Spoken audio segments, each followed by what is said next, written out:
পুলিশের উচ্চপদস্থ কর্মকর্তাদের সঙ্গে কাল বৈঠকে বসছেন প্রধান উপদেষ্টা।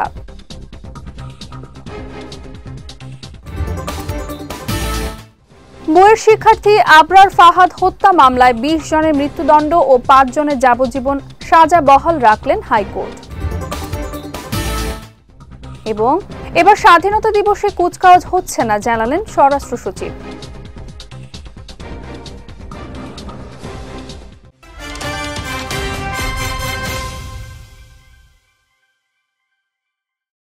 আসসালামু আলাইকুম। বিজয় রাতের সংবাদে আমন্ত্রণ জানাচ্ছি আমি সাদিয়া রেজওয়ানা তন্নি। শুনছিলেন শিরোনাম, এবারে বিস্তারিত। কাল পুলিশের ঊর্ধ্বতন ১২৭ জন কর্মকর্তার সঙ্গে বৈঠক করবেন অন্তর্বর্তীকালীন সরকারের প্রধান উপদেষ্টা ডক্টর মোহাম্মদ ইউনূস। আজ রাজধানীর বেইলি রোডের ফরেন সার্ভিস একাডেমিতে আয়োজিত এক প্রেস ব্রিফিংয়ে প্রধান উপদেষ্টার ডেপুটি প্রেস সচিব আবুল কালাম আজাদ মজুমদার এ কথা জানান। বলেন, বৈঠকে দেশের আইনশৃঙ্খলা পরিস্থিতি নিয়ে আলোচনা ও দিক নির্দেশনা দেবেন প্রধান উপদেষ্টা। প্রেস ব্রিফিংয়ে আরও উপস্থিত ছিলেন প্রধান উপদেষ্টার প্রেস সচিব শফিকুল আলম এবং সিনিয়র সহকারী প্রেস সেক্রেটারি ফয়েজ আহমদ।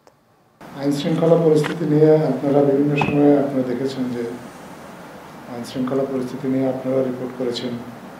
মানুষের মধ্যেও কিছুটা হয়তো উদ্বেগ আছে। তো উদ্ভূত এই পরিস্থিতিতে মাননীয় প্রধান উপদেষ্টা আগামীকালকে সারা দেশের পুলিশ কর্মকর্তা, মাঠ পর্যায়ের যারা পুলিশ কর্মকর্তা আছেন তাদেরকে ডেকেছেন। আগামীকালকে এসপি তাদের সাথে বসবেন।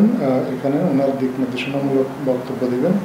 এখানে এসপি পদমর্যাদা এবং তার উপরের যারা আছেন এসপি, বিভিন্ন মেট্রোপলিটন পুলিশের কমিশনার, মেট্রোপলিটন পুলিশ ডিভিশনগুলোর পুলিশের ক্রাইম ডিভিশনের হেড, প্লাস পুলিশের যারা নীতি নির্ধারণী কর্মকর্তা আছেন, আইজিপি, ডিভিশনাল আইজিপি, এই ধরনের ১২৭ জন কর্মকর্তা আগামীকাল এই বিশেষ মিটিংয়ে, বিশেষ সভায় প্রধান উপদেষ্টার কার্যালয়ে প্রধান উপদেষ্টার সাথে বৈঠক করবেন, যেখানে প্রধান উপদেষ্টা আইনশৃঙ্খলা বিষয়ে সরকারের যে দিক নির্দেশনা সেগুলো পুলিশ অফিসারদেরকে জানাবেন এবং মাঠ পর্যায়ে তাদের অভিজ্ঞতাও শুনবেন। বুয়েট শিক্ষার্থী আবরার ফাহাদ হত্যা মামলায় ২০ জনের মৃত্যুদণ্ড এবং ৫ জনের যাবজ্জীবন সাজা বহাল রেখেছেন হাইকোর্ট। আজ বিচারপতি এ.কে.এম. আসাদুজ্জামান ও বিচারপতি সৈয়দ এনায়েত হোসেনের হাইকোর্ট বেঞ্চ এই রায় ঘোষণা করেন। রায়ের ব্যাপারে সন্তোষ প্রকাশ করেছেন আবরার ফাহাদের পরিবার। এজলাস থেকে বেরিয়ে সাংবাদিকদের উদ্দেশ্যে আবরারের বাবা জানান, শীঘ্রই কার্যকর করা হোক এই রায়। একই সঙ্গে শিক্ষা প্রতিষ্ঠানে র্যাগিংয়ের রাজনীতি বন্ধ হোক এমন প্রত্যাশা করেন তিনি। ২০১৯ সালের ৬ অক্টোবর বুয়েটের শেরেবাংলা হল থেকে তড়িৎ ইলেকট্রনিক্স প্রকৌশল বিভাগের দ্বিতীয় বর্ষের ছাত্র আবরার ফাহাদের মরদেহ উদ্ধার করা হয়। এই ঘটনায় আবরারের বাবা চকবাজার থানায় হত্যা মামলা দায়ের করেন। পরে ওই বছরের ১৩ নভেম্বর বুয়েটের ২৫ শিক্ষার্থীর বিরুদ্ধে অভিযোগপত্র দেয় পুলিশ। এরপর ২০২১ সালের ৮ ডিসেম্বর মামলাটির রায় হয়। রায়ে ২০ জনকে মৃত্যুদণ্ড এবং ৫ জনকে যাবজ্জীবন কারাদণ্ড দেওয়া হয়। পরে আসামি পক্ষ উচ্চ আদালতে আপিল করলে শুনানি শেষে আজ এই রায় ঘোষণা করেন আদালত। ২০ জনের নিম্ন আদালত ফাঁসি দিয়েছিলেন, ৫ জনের যাবজ্জীবন দিয়েছিলেন এবং সেটা বহাল আছে। উচ্চ আদালতের পর্যবেক্ষণ এটাই, নিম্ন আদালত তার রায়ে যে ফাইন্ডিংস দিয়েছেন, যে ভিত্তি স্থাপন করেছেন, সেখানে ওনারা কোনো ইন্টারফেয়ারেন্সের মতো সুযোগ পাননি। এই রায়ের মধ্যে দিয়ে সমাজ বার্তা গেল যে আপনি যত শক্তিশালী হন না কেন, আপনার পিছনে যত শক্তি থাকুক না কেন, সত্য একদিন প্রতিষ্ঠিত এবং ন্যায় বিচার প্রতিষ্ঠিত হবে। এবছর ২৬ মার্চ মহান স্বাধীনতা দিবসে কুচকাওয়াজ অনুষ্ঠিত হবে না বলে জানিয়েছেন স্বরাষ্ট্র মন্ত্রণালয়ের সিনিয়র সচিব নাসিমুল গনি। আজ স্বাধীনতা দিবস এবং আসন্ন ঈদের আইন শৃঙ্খলা পরিস্থিতি নিয়ে সচিবালয়ে অনুষ্ঠিত এক সভা শেষে একথা জানান তিনি। সভায় সভাপতিত্ব করেন স্বরাষ্ট্র উপদেষ্টা জাহাঙ্গীর আলম চৌধুরী। স্বাধীনতা দিবস এবং ঈদকে ঘিরে কোনো নিরাপত্তা হুমকি নেই জানিয়ে সচিব বলেন, আইন শৃঙ্খলা বাহিনীগুলো যে কোনো পরিস্থিতি মোকাবেলায় প্রস্তুত আছে। সভায় ঈদকে ঘিরে যেন কোনো শ্রমিক অসন্তোষ না হয়, সেজন্য ঈদের আগেই গার্মেন্টস শ্রমিকদের বেতন ভাতা পরিশোধের নির্দেশ দেওয়া হয়েছে বলেও জানান সচিব নাসিমুল গনি। মোটামুটি গতানুগতিক সিদ্ধান্তগুলোই হয়েছে। আপনারা জানেন যে আসন্ন রমজান চলছে, ঈদের ছুটি পড়ছে এই সময়, এবং আর একটা কি অনুষ্ঠান হচ্ছে 26শে মার্চ, এই তিনটে একসাথে পড়েছে। ফলে আমরা এগুলোর থ্রেড বিয়ার ডিসকাশন করেছি। একই সাথে এর আগের মিটিংটাতে আমরা ফ্যাক্টরি যাতে এই ঈদ উপলক্ষে শ্রমিক অসন্তোষের সমস্যা থাকে সেগুলো মিনিমাইজ করার জন্য যা যা পদক্ষেপ নেওয়া দরকার সেগুলো সংশ্লিষ্ট সকলের সাথে আলাপ করা হয়েছে। যেমন বেতন, শ্রমিকদের বেতন নির্ধারিত সময় তাদের যে আলাপ হয়েছে সেই নির্ধারিত সময় যাতে দেওয়া হয় সেটা আমরা নিশ্চিত করার জন্য বিকেএমই এর প্রধানরা আসছিলেন, তাদের সাথে কথা বলেছি। এছাড়া আরও বিভিন্ন, যেমন যে যাত্রীরা যাতায়াত করবে সেসব জায়গায় যাতে চাঁদাবাজি না হয়, কেউ চিন্তাই না হয় সেগুলোর ব্যবস্থার জন্যে। তারপর শপিং মলগুলোতে যেটা পুলিশ কমিশনার বলেছেন এর আগে সেগুলোর ব্যবস্থা করেছি। মোটামুটি এই তো নর্মালি গতবারও যখন হয়নি এবারও হচ্ছে না এখন, কারণ আমরা এখন আছি একটা প্রধান উপদেষ্টা বলেছেন একটা ওয়ার ফুটিংয়ে আছি, আমরা আনন্দ করার মেজাজে নাই। 4 দিনের সফর শেষে আজ ঢাকা ছেড়েছেন জাতিসংঘের মহাসচিব অ্যান্তোনিও গুতেরেস। সকালে 9:55 ঢাকার শাহজালাল আন্তর্জাতিক বিমানবন্দর ত্যাগ করেন তিনি। পরিবেশ উপদেষ্টা সৈয়দা রিজওয়ানা হাসান এবং রোহিঙ্গা সংকট বিষয়ক প্রধান উপদেষ্টার উচ্চ প্রতিনিধি খলিলুর রহমান হজরত শাহজালাল আন্তর্জাতিক বিমানবন্দরে তাকে বিদায় জানান। যাওয়ার আগে জাতিসংঘ মহাসচিব প্রধান উপদেষ্টা অধ্যাপক মোহাম্মদ ইউনুসের সঙ্গে ফোনে কথা বলেন এবং বিদায় শুভেচ্ছা বিনিময় করেন। এর আগে গত বৃহস্পতিবার জাতিসংঘের মহাসচিব ঢাকার হজরত শাহজালাল আন্তর্জাতিক বিমানবন্দরে পৌঁছান। সেখানে তাকে স্বাগত জানান পররাষ্ট্র উপদেষ্টা মোহাম্মদ তৌহিদ হোসেন। আগামী নির্বাচনে অর্থ সহায়তা সহ আন্তর্জাতিক মানে নির্বাচন করতে সব ধরনের সহযোগিতা করতে চায় ইউরোপীয় ইউনিয়ন। সিইসির সঙ্গে সাক্ষাতে কোন কোন বিষয়ে কমিশনের সহযোগিতা প্রয়োজন জানতে চেয়েছে সংস্থাটি। সকালে রাজধানীর আগারগাঁওয়ে নির্বাচন ভবনে প্রধান নির্বাচন কমিশনারের সঙ্গে বৈঠক করেন ইউরোপীয় ইউনিয়নের রাষ্ট্রদূত মাইকেল মিলারের নেতৃত্বাধীন 5 সদস্যের প্রতিনিধি দল। বৈঠক শেষে প্রধান নির্বাচন কমিশনার বলেন, সুষ্ঠু ও আন্তর্জাতিক মানের নির্বাচন করতে বদ্ধপরিকর ইসি। নির্বাচনে প্রত্যেককে যেন সঠিকভাবে দায়িত্ব পালন করতে পারে সেই পরিবেশ নিশ্চিত করবে তারা। ইউরোপীয় ইউনিয়নের রাষ্ট্রদূত জানান, আন্তর্জাতিক মানে নির্বাচন করতে বাংলাদেশকে সব বিষয়ে সহযোগিতা করতে চায় সংস্থাটি। জুলাই আগস্ট গণহত্যার প্রথম মামলায় ক্ষমতাচ্যুত সাবেক প্রধানমন্ত্রী শেখ হাসিনার সঙ্গে সহযোগী আসামি হিসেবে অন্তর্ভুক্ত করা হয়েছে সাবেক পুলিশ মহাপরিদর্শক চৌধুরী আব্দুল্লাহ আল মামুনকে। সেই সঙ্গে আগামী 18 মার্চ তাকে জিজ্ঞাসাবাদের অনুমতিও দিয়েছেন ট্রাইব্যুনাল। সকালে পুলিশের প্রিজন ভ্যানে করে আন্তর্জাতিক অপরাধ ট্রাইব্যুনালে আনা হয় সাবেক আইজিপি মামুনকে। শুনানিতে চিফ প্রসিকিউটর তাজুল ইসলাম বলেন, শেখ হাসিনার কমান্ড বাস্তবায়নের ডান হাত ছিলেন সাবেক আইজিপি, এজন্য তাকে সহযোগী আসামি করা হয়েছে। শেখ হাসিনার মামলার তদন্ত প্রক্রিয়া চলমান আছে উল্লেখ করে দ্রুত প্রতিবেদন দাখিলের আশা ব্যক্ত করেন তিনি। এছাড়া সাভারের আসহাবুল ইয়ামিন হত্যার ঘটনায় আওয়ামী লীগ ও যুবলীগের নেতা সাইদুর রহমান সুজন, মিজানুর রহমান, জাকির হোসেনকে 18 মে ট্রাইব্যুনালে হাজিরের নির্দেশ দিয়েছেন আন্তর্জাতিক অপরাধ ট্রাইব্যুনাল।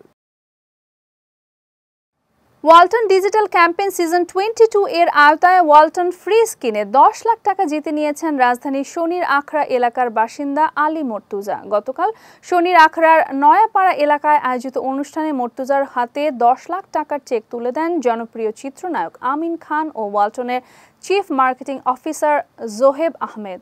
এ সময় উপস্থিত ছিলেন ওয়ালটনের এক্সিকিউটিভ ডিরেক্টর মনিরুল হক মনা, ওয়ালটন ফ্রিজের ব্র্যান্ড ম্যানেজার মোস্তাফিজুর রহমান সহ অনেকে। এর আগে ওয়ালটন ফ্রিজ কিনে মিলেনিয়ার হয়েছেন ফরিদপুরের কলেজ শিক্ষার্থী রাসেল ফকির এবং নেত্রকোনার কৃষক খোকন মিয়া। এবারে জেলার সংবাদ।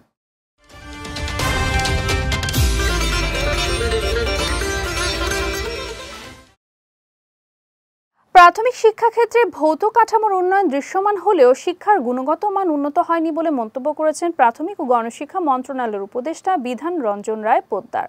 দুপুরে বরিশাল নগরীর সাগরদী এলাকায় পিটিআইতে প্রাথমিক শিক্ষার মানোন্নয়নের জেলার স্টেক হোল্ডারদের সঙ্গে মতবিনিময় সভায় তিনি এই মন্তব্য করেন। বলেন, সরকারের বর্তমান লক্ষ্য শিক্ষার মান উন্নয়ন করা। এই সময় যেসব বিদ্যালয়ে 6ষ্ঠ থেকে 8ম শ্রেণী পর্যন্ত চালু আছে তাদের নানা সমস্যার সম্মুখীন হতে হচ্ছে উল্লেখ করে দ্রুত এই বিষয়ে ব্যবস্থা নেওয়া হবে বলে জানান গণশিক্ষা উপদেষ্টা। জেলা প্রশাসক মোহাম্মদ দেলওয়ার হোসেনের সভাপতিত্বে মতবিনিময় সভায় প্রাথমিক ও গণশিক্ষা মন্ত্রণালয়ের সচিব আবু তাহের, মোহাম্মদ মাসুদ রানা, প্রাথমিক শিক্ষা অধিদপ্তরের মহাপরিচালক আবু নূর মোহাম্মদ শামসুজ্জামান সহ অনেকেই উপস্থিত ছিলেন। সামাজিক যোগাযোগ মাধ্যমে পুলিশকে পেটানোর হুমকি দেয়া চট্টগ্রামের শীর্ষ সন্ত্রাসী ছোট সাজ্জাদকে গ্রেফতার করেছে পুলিশ। গতকাল রাজধানীর একটি শপিং মল থেকে তাকে গ্রেফতার করে সিএমপির একটি বিশেষ দল। তার বিরুদ্ধে বিভিন্ন থানায় হত্যা, অপহরণ, চাঁদাবাজি সহ 16টির বেশি মামলা রয়েছে। তাকে রিমান্ডে নিয়ে জিজ্ঞাসাবাদ করা হবে বলে জানিয়েছে পুলিশ। দুপুরে চট্টগ্রাম নগরের সিএমপি কার্যালয়ে সংবাদ সম্মেলনে এসব তথ্য নিশ্চিত করেন সিএমপি কমিশনার হাসিব আজিজ। জানান, গেল বছরের 29 আগস্ট আনিস ও মাসুদ পারভেজ নামে দুইজনকে গুলি করে হত্যা এবং গত 21 অক্টোবর চাঁদগাঁও এলাকায় তাহসিন নামে এক যুবককে গুলি করে হত্যা করে আলোচনায় আসে ছোট সাজ্জাদ। এছাড়া গত 29 জানুয়ারি ফেসবুক লাইভে বায়েজিদ থানার ওসিকে পেটানোর হুমকি দেয় গ্রেফতারকৃত সাজ্জাদ। এই যে সাজ্জাদকে ধরা হলো, গ্রেফতার করা হলো, আমি মনে করি এটা বাকিগুলোর জন্য একটা মেসেজ, একটা খুব স্ট্রং মেসেজ, স্ট্রং মেসেজ। আশা করি তারা সতর্ক হবে। এবং আমার কথা হচ্ছে, এই সমস্ত সন্ত্রাসী হয় জেলে থাকবে অথবা মহানগর এলাকার বাইরে চলে যাবে। ওখানে আমাদের লোক ছিল, ওখানে আমাদের সিএমপির লোক ছিল, এবং সিএমপির লোক তাকে যখন ধরে ফেলে, তখন ধরে ফেলে এবং আশেপাশের লোককে আহ্বান জানায় আমাদেরকে হেল্প করেন, এটা বড় সন্ত্রাসী, চিটংয়ের বড় সন্ত্রাসী। তখন আশেপাশের লোক আগে এসে আমাদের সিএমপি টিমকে হেল্প করে। ওই সময় হয়তো তার জামাটা ছিঁড়ে যেতে পারে, ধস্তাধস্তি হয়েছে। মুন্সিগঞ্জের শ্রীনগরের স্বামী মোহাম্মদ অলিউল্লাহ মোল্লাকে হত্যার দায়ে স্ত্রী মাজেদা বেগমকে যাবজ্জীবন সশ্রম কারাদণ্ডাদেশ দিয়েছেন আদালত। একই সঙ্গে তাকে 20,000 টাকা জরিমানা এবং অনাদায়ে আরও 6 মাসের বিনাশ্রম কারাদণ্ড প্রদান করা হয়। দুপুরে সিনিয়র জেলা ও দায়রা জজ কাজী আব্দুল হান্নান এ রায় ঘোষণা করেন। মামলার বিবরণে জানা যায়, অলিউল্লাহ 2017 সালে সৌদি আরব থেকে ছুটিতে দেশে আসেন, কিন্তু পারিবারিক নানা বিষয় নিয়ে স্ত্রীর সঙ্গে বনিবনা হচ্ছিল না তার। ওই বছরের 6 ফেব্রুয়ারি রাতে ঘুমাতে যান অলিউল্লাহ। পরদিন সকালে 2 সন্তান নিয়ে বাড়ি থেকে চলে যান তার স্ত্রী মাজেদা। ওই দিন দুপুরে ঘর থেকে অলিউল্লাহর মরদেহ উদ্ধার করা হয়। এই ঘটনায় নিহতের ভাই বাদী হয়ে মামলা দায়ের করেন। যাচ্ছে খেলার সংবাদে।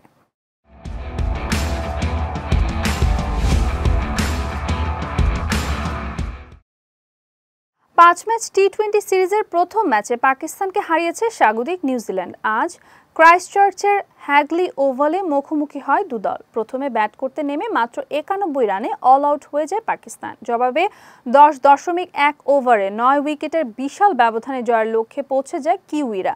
এই জয়ের পর সিরিজে 1-0 ব্যবধানে এগিয়ে গিয়েছে তারা। এর আগে গত বছরও নিউজিল্যান্ড সফরে 5 ম্যাচে টি-20 সিরিজ খেলেছিল পাকিস্তান।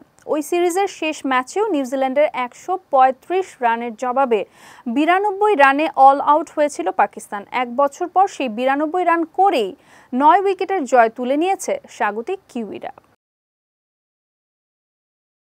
ভারতের বিপক্ষে ম্যাচ দিয়ে অভিষেক হবে ইংলিশ চ্যাম্পিয়নশিপে শেফিল্ড ইউনাইটেডের হয়ে খেলা বাংলাদেশি বংশোদ্ভূত হামজা দেওয়ান চৌধুরীর। আগামী 25 মার্চ শিলংয়ে লাল সবুজের জার্সিতে অভিষেক হবে তার। 2022 সালের অক্টোবরে লাল সবুজের জার্সিতে খেলার আগ্রহের কথা জানানোর প্রায় 3 বছর পর নিজ দেশের হয়ে অভিষেক হতে যাচ্ছে এই ফুটবলারের। এদিকে লেস্টারের মূল দলে যোগ দেওয়ার আগে হামজা অধিনায়কত্ব করেছেন ক্লাবটির অনূর্ধ্ব 23 দলে। এছাড়া 7টি ম্যাচও খেলেছেন ইংল্যান্ড অনূর্ধ্ব 21 দলের জার্সিতে। লেস্টারের হয়ে এখন পর্যন্ত 2টি শিরোপা জিতেছেন হামজা চৌধুরী। বিজয় রাতের সংবাদ শেষ করার আগে শিরোনামগুলো দেখে নিচ্ছে আরো একবার।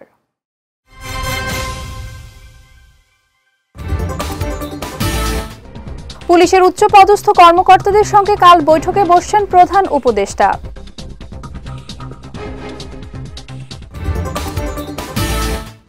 বুয়েট শিক্ষার্থী আবরার ফাহাদ হত্যা মামলায় 20 জনের মৃত্যুদণ্ড ও 5 জনের যাবজ্জীবন সাজা বহাল রাখলেন হাইকোর্ট। এবং এবার স্বাধীনতা দিবসে কুচকাওয়াজ হচ্ছে না জানালেন স্বরাষ্ট্র সচিব।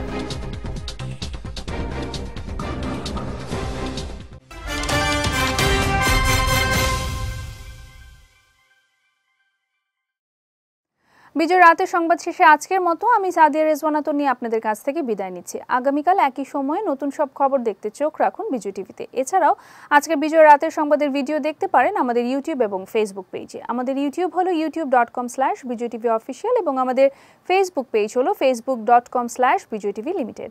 এতক্ষণ সঙ্গে থাকার জন্য ধন্যবাদ সবাইকে।